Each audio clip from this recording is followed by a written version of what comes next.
that in this environment happening right now, this war and attack against diversity, equity, and inclusion, this is the example of where we have to stand by everybody, whether it's Afro-Latinos, whether you're LGBTQ, whether you practice a different religion other than Christianity, whether you're doing something that is different from what has been the stereotypical what Latinos do.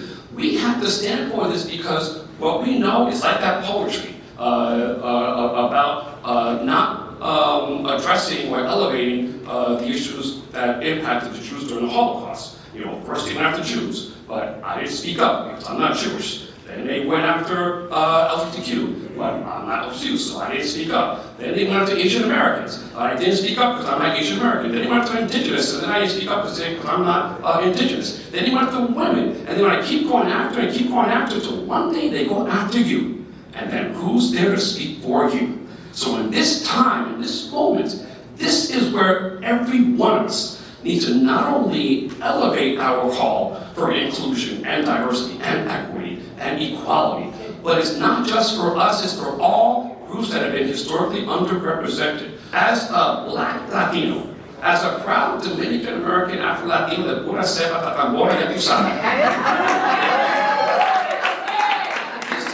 We are doing this, but the one exception to our planning for this fall was I knew I had to be here because my mama, Don Gerino, has always been there for our community, and that's why we have to make sure that we continue to stand strong. We walk together, march together, sing hymns together, and as they say in John Lewis about the King, we shall overcome, and as Lourdes Huerta says, si se puede, this is our time. You're hearing the rhetoric out there, anti-DI, this is our time. That we all must lift up and come together. But that includes understanding us, understanding me, understanding what's behind me, understanding that I did not come to the Western Hemisphere by choice.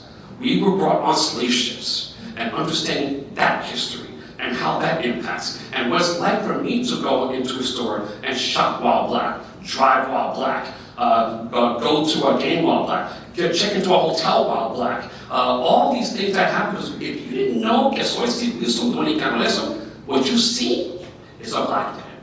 And then what you see is what your assumption and stereotypes is. And knowing that there are millions of Afro-Latinos, 24% of Latinos are of African ancestry, of which 18% are Black as me, that are Latino. And proud of it.